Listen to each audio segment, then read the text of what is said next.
We are the fourth fastest growing startup in Europe, and we are on a mission to create a diverse group of future leaders by building an outstanding alternative to university and to corporate training through apprenticeships.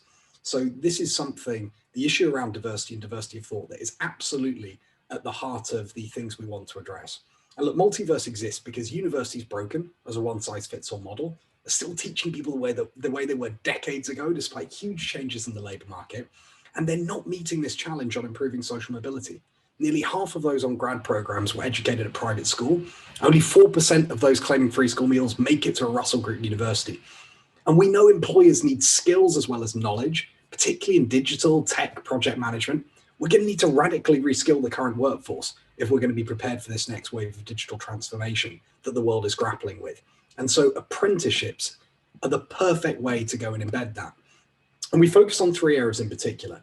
Give employers a way of measuring potential that doesn't just look at academics or work experience.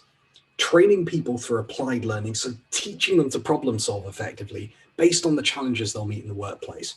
And then finally, giving our apprentices access to a great social and networking experience through meetups, societies, sports teams, events, so they can build social capital as well as professional capital. And our apprentices work at companies that are some of the top organizations in the world: Google, Facebook, Sky, Bloomberg, Morgan Stanley, and of course, both Starling Bank and DXC. And I think just in terms of framing the discussion, there are two things happening in the world right now that make me incredibly hopeful about the progress we can make on diversity in nearly every area. First, social justice is finally being spoken about openly in the corporate world. And the pandemic, Black Lives Matter, and increasingly divided politics means that businesses are rightly being pressed to take a stand on social issues. They can't sit on the sidelines. And even if this wasn't the right thing for them to do morally, which it is, it's become a business imperative. And diversity is at the heart of these discussions. You have the business roundtable of CEOs pledged to reflect societal value alongside shareholder value. One of our investors is a guy called Ken Chenault, who was only the third African-American CEO of a Fortune 500 when he ran American Express for 15 years, who's rallied hundreds of voters to oppose voter suppression legislation in Georgia and hundreds of businesses to take this on. And businesses are being pressed to show action. Second, the opportunity digital transformation brings allows us, in theory, to work towards how we make sure the best jobs of the next decade don't just go to the same people as the best jobs of the last decade. And we're seeing huge demand for reskilling in every sector. It is happening right now. And the makeup of teams today should look very different over the next few years, as should who gets access to opportunities. And just finally, we know multiple studies have proven organizations with more diverse workforces enjoy better performance than those with less diverse teams.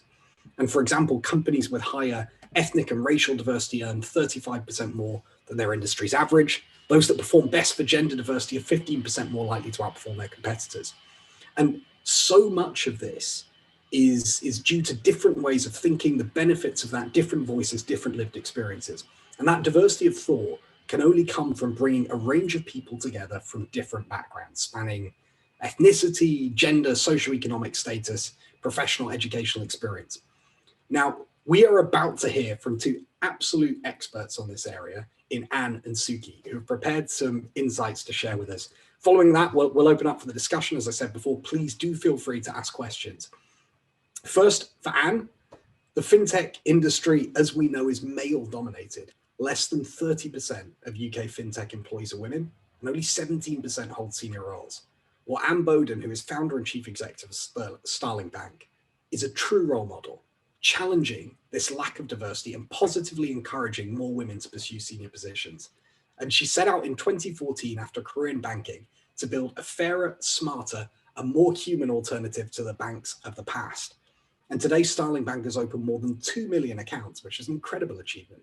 Starling Bank has also hired software engineers from Multiverse, so they are absolutely practicing everything that they preach, and a number of their managers have joined our People Leadership Program. And then Sukhi Gill is DXC Technologies VP, Fellow and Chief Technology Officer, and he's responsible for overall technical direction, innovation, and leads the senior client-facing account chief technologists. And his role is responsible for directing the engagement of technologists with business leaders who are dealing with some of these challenges we're talking about. Sukhi is a true champion for diversity, and also, I am delighted to say, an apprentice on Multiverse's Data Fellowship Programme, along with many of his team.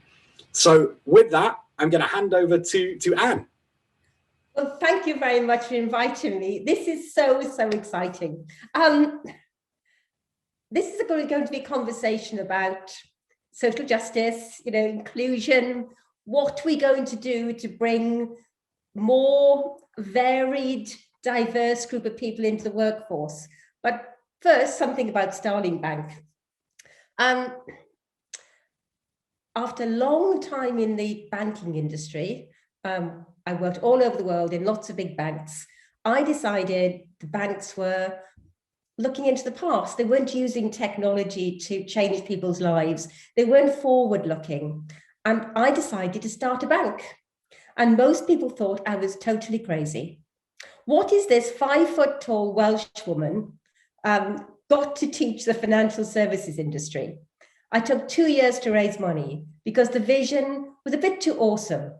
A new bank with new technology, with a new business model that didn't rip customers off, that's going to do everything and build the technology ourselves. And people didn't believe me. But 7 years in, we're the fastest growing bank in the UK, over 2 million customers, 6 billion on deposit and 2 billion of lending. And we're doing the right thing by customers, and we're doing the right thing by our people. We have a range of products: personal accounts, business accounts, joint accounts, euro accounts, dollar accounts. We have a marketplace. We are technology driven. We provide business services. And recently, we've done a big fundraise.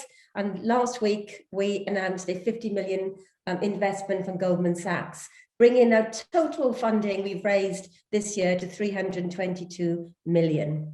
But what I'm most proud of is the fact that, well, we're doing things in a different way, where we are really prepared to back individual people in our organization to build things and innovate.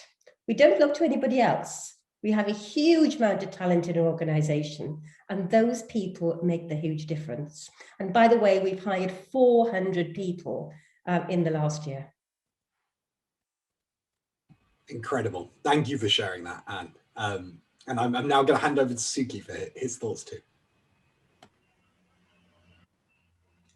Thank you very much. Good afternoon, everybody. Really a pleasure to be here. Sukhi Gill, CTO for DXC Technology. So DXC Technology, IT outsourcing services company that is relevant in all geographies across the world. The region I'm in is Europe, Middle East, and Africa. And in this region, the CTO role is around engaging with customers on co-creation, co-collaboration, where we're really dealing with new revenue streams from new and emerging technology. I have a group of senior business technologists, you could call them enterprise architects, who engage with customers on the business challenges, and then we bring new and emerging technology to solve those business challenges. One of the challenges is with that is typically that takes a level of seniority or experience, let's call it, in IT services, in outsourcing, in engaging with customers. You need both customer-facing skills as well as technology skills. And that normally means that some of the people in my team have probably got at least a decade or two in IT services. The challenge I have as a CTO of a team, though, is that means it's very male dominated. And I'm trying to fix that diversity. And I was doing a roundtable with Vodafone probably about 4 months ago now, where somebody from Multiverse was listening in. And they actually contacted me after the Vodafone session, a lady called Charlotte from Multiverse, and said, you talked passionately about fixing this diversity problem in your team. Could I have a chat to you about it and see what we could help? Well, a long story short, I realized what Multiverse were doing around apprentices, both bringing new apprentices in, but also how you could use the apprenticeship levy to upskill. And so I've triggered a data fellowship course with people in my team who wanted to be upskilled, but I've also identified ladies within the organization who will go through this data fellowship course and then be potentially fast-pathed into the CTO organization. So I'm using the apprenticeship and the data fellowship course specifically for both upskilling and gender balance, because we don't have that diversity. Really, in terms of my role, though, I'm responsible for bringing innovation, in quotes, through to customers as we solve these business challenges. And one of the best ways I've found of doing that is actually having a diverse team involved in the ideation session. If you only have one demographic of people in a meeting, you're only going to get one centric view of the ideas. So actually having wide diversity. So this is where, you know, involving graduates, even though they may not have the experience, but into those innovation sessions always brings new ideas to the table, bringing people in from different cultures, from different backgrounds. So we really make sure that as we run innovation sessions, a lot of these are obviously done virtually now with the lockdown, we have a diversity of people in the meetings to make sure that when we do the ideation, we get all sorts of angles. And some of that, it can be intimidating for somebody who's participating in a session where you have very senior people. So I make sure that the people who have been brought in for those diversity have a voice by calling them out specifically and asking them to contribute. So that, you know, is one angle around the diversity. It's not just having the diversity from inherent, you know, diversity through your gender or through sex or through your culture, but actually being allowed to speak and actually have an idea, even though you might feel somewhat embarrassed about bringing that idea. And then finally, I feel as a Sikh in the IT services, I've actually got battle scars of very large programs. And so I've got promoted, in quotes, because I've been very visible in handling complex problems. And, you know, when you solve a complex problem, you then get given a more complex problem. Reputation brings a relevance, which allows you to get promoted.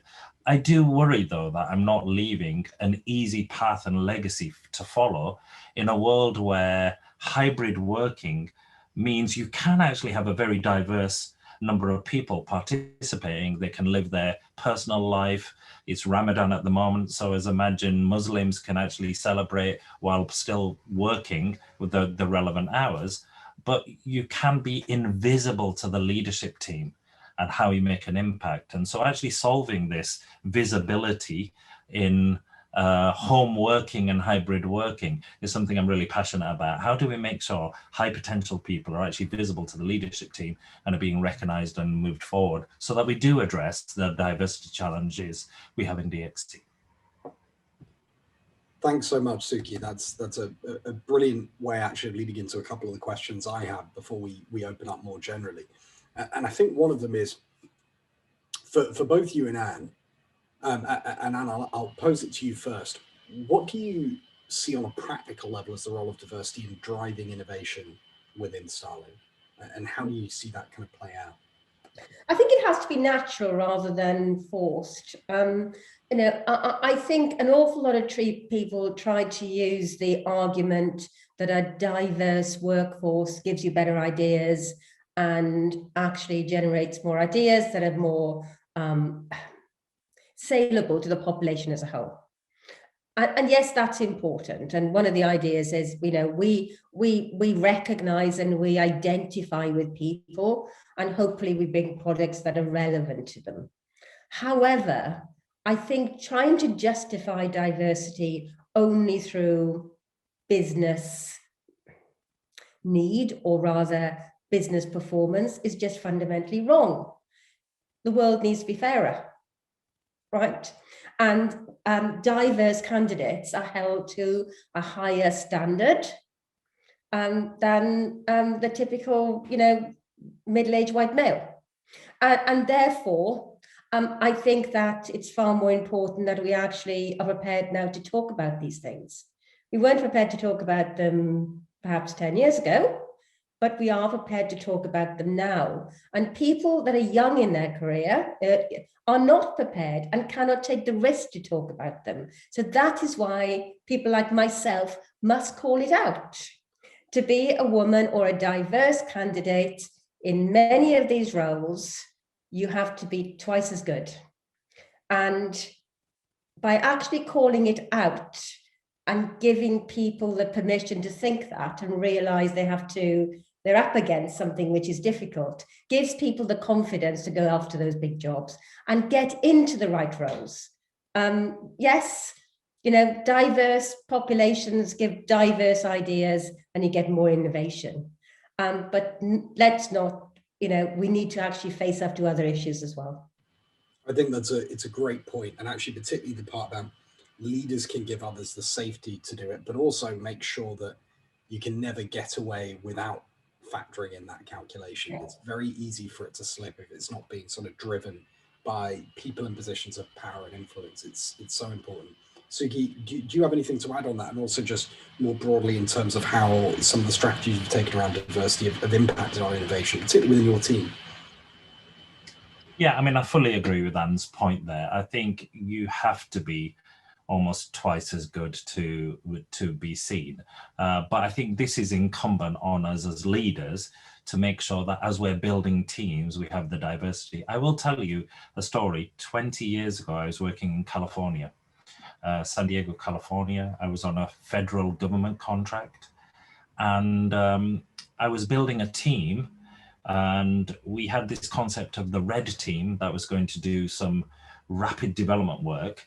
And we had to come up with the concept of the blue team, because we said, look, you can't just have a red team and leave everybody behind. You have to have a red team and a blue team. And somebody from HR actually came to me and said, who's going to be in the red team? Do you have the right demographics from the ethnic minorities, Black,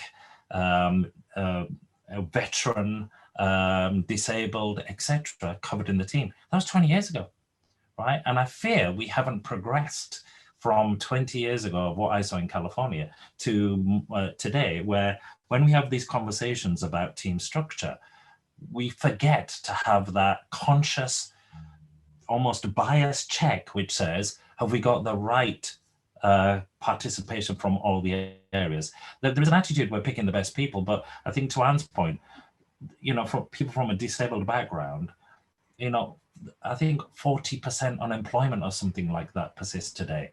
People with autism struggle to get into the workforce. So I think leaders have to have a bias towards correcting this, this is a formal correction being required. And so to that end, I'm positively biased around looking actively at CVs of people who might get screened out. One thing I do worry about, AI as a screening mechanism is inherently biased in some of these areas. It's been proved to be biased in facial recognition. It's been proved to be biased in CV checking. So this is where you have to personally get involved. You cannot rely on robots or third parties to do this work for you.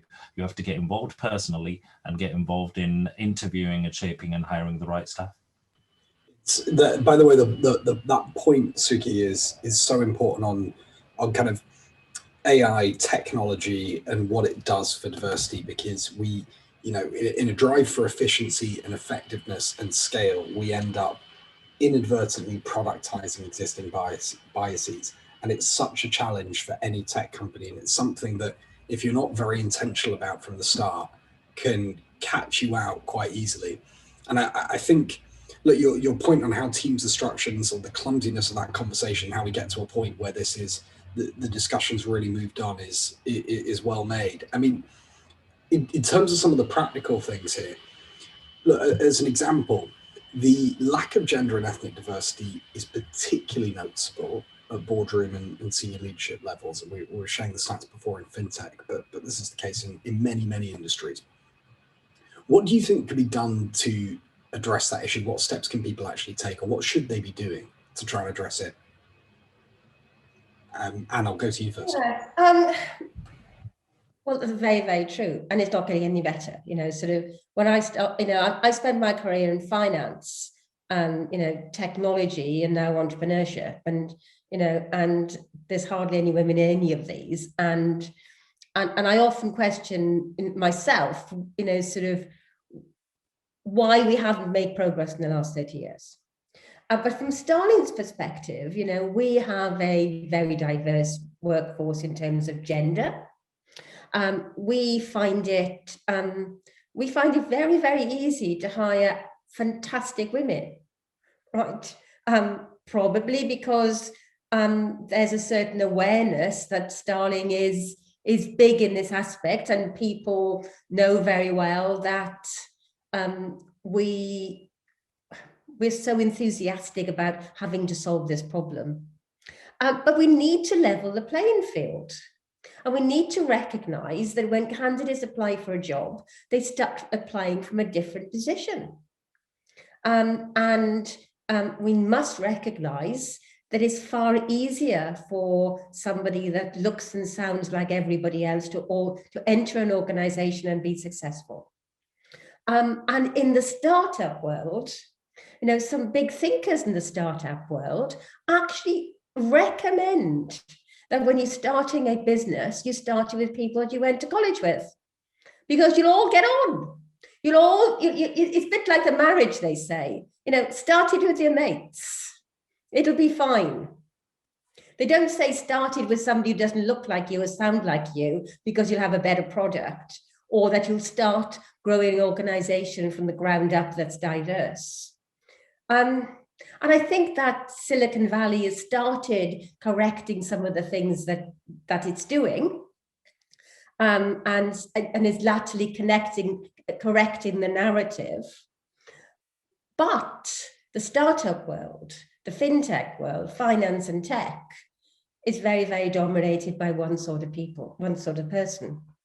In Starling, I am determined, and we are determined to bring in people from all sorts of backgrounds.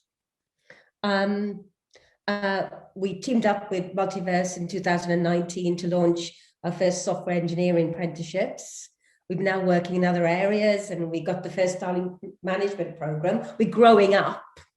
I've had so much from education and from literature and from reading, and in my last 20, 30 years, getting to where I am today, I wish I could, package all that up and deliver it in a way people can consume. Because in order to succeed, people need to know up here that it's not them, that in many cases, it's the system that makes it more difficult for them.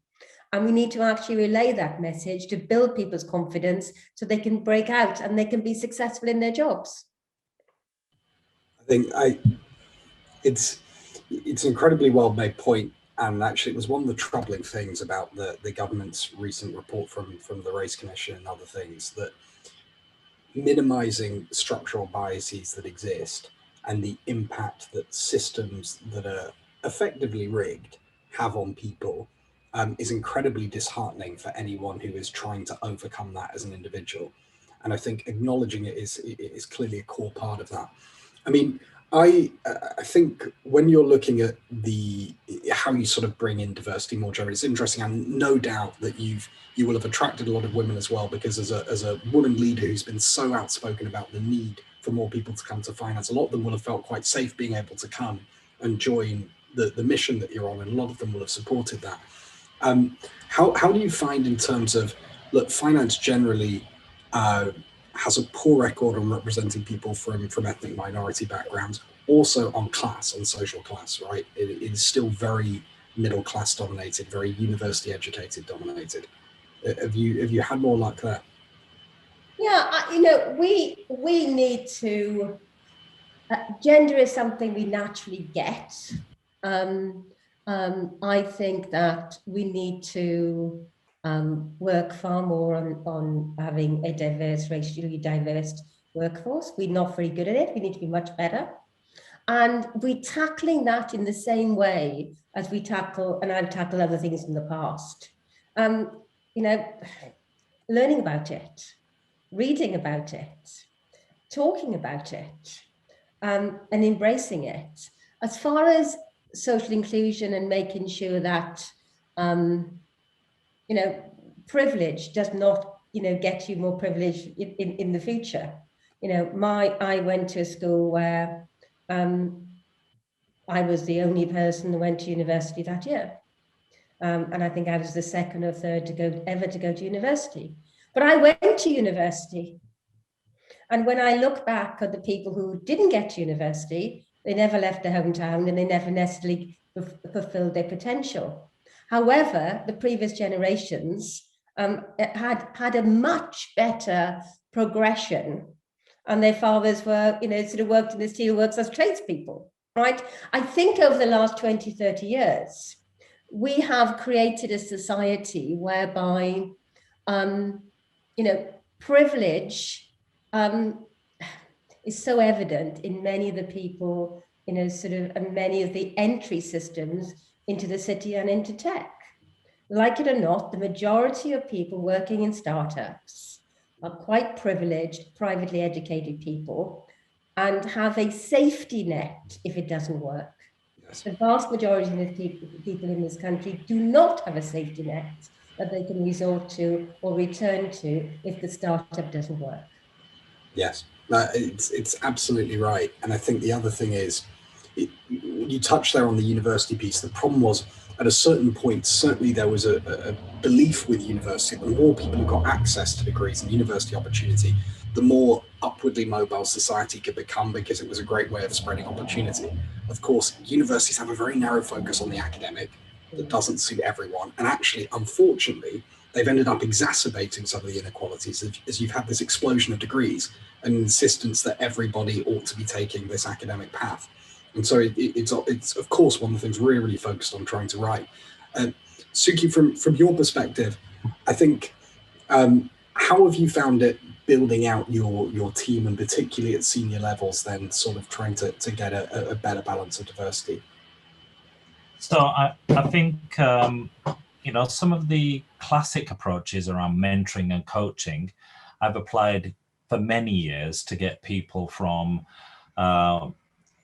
more disadvantaged backgrounds and teach them some of the soft skills.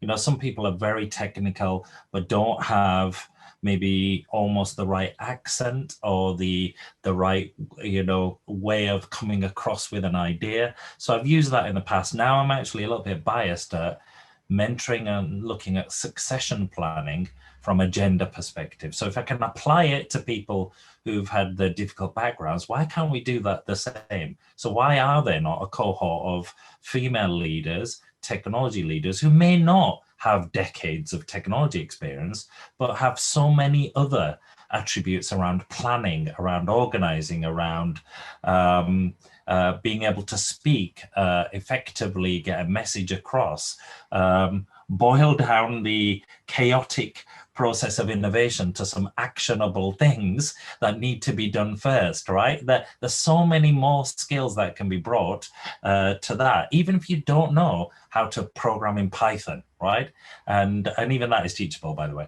And so, you know, as a technologist, the technology stuff is the easy stuff. We don't realize that really to get on, it's some of these softer skills, and people from all walks of life, and definitely people from disadvantaged backgrounds, by natural having to look after their parents or their siblings, or having to have a second job while they were at university, they've actually come through a harder knock in life where they've succeeded despite all of that. And I sort of tap into that right now. I make a conscious decision. I honestly, you know, when I was looking at CVs in the past, I would say, look, I look for the degree. I don't anymore. I don't immediately look for what degree did they do. I look for the life experience. And that isn't just a list of projects they've done, but what have they actually done in life experience, and how have they achieved things? And that diversity of life experience, I think, needs to count as you bring people to the table and say, actually, they have a role to play in here in what we're trying to do. It shouldn't be the highest paid person, who makes all the decisions every time. We call this sort of hippo leadership, how you pay the person's opinion. You should have a diversity of thought as you bring people in, and you should recognize these complementary skills people have. But I do think that mentoring and coaching, by having a bias towards looking at people who may have more difficulty getting through the process and helping them, so that when an opportunity arises, you naturally say, oh, I have a candidate for that. I've been mentoring somebody. And actually, I mean, you know, this data fellowship course is an example.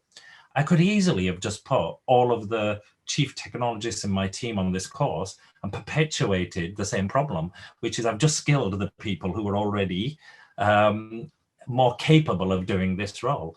But one of my team was mentoring a lady who has recently come in through a graduate scheme, and she was looking at new roles. And he said, I'd rather replace my place on this course with Phoebe. Could we give Phoebe an opportunity? And as soon as we started talking to Phoebe, she went, well, I know somebody else who would like to do this, who's like me. Could we have 2 places? And I went, look, more the merrier. Let's bring people in who've got a diversity. Now, the challenge is, when we're on the cohort, so this is a Multiverse course, we have a super tutor called Harry. The problem is the people with much more experience can drown out the voices of the people who are new. And so as we go through this cohort, we're learning how to give time to the people who are new. And actually, we're even saying to people, don't answer the question if you know the answer. Wait for the people who might not know this part, because they're learning stuff that you probably did previously in your career and is being updated. So you just got to be conscious about giving voice to people who don't have a voice, might not have a voice, and giving them the opportunities. Such a powerful sentiment, Sukhi, and I absolutely love that approach in terms of just making sure that you're, again, being very considered about who gets to have a voice in that situation and who's benefiting. And the fact you've been able to bring people like Phoebe, and then Phoebe knew somewhere else, that's often the way as well, because networks exist, and networks will always exist because we're human beings, whatever we do. You just have to make sure the networks aren't a closed shop to one particular type of person, and instead actually can reach many more people. And it's one of the reasons we spend so much time through our community focusing on, well, how do you give people social capital and help them build those networks if they didn't get them through a school experience or a university experience, or who their parents were, whatever else it might be, because otherwise it's not even close to an even playing field.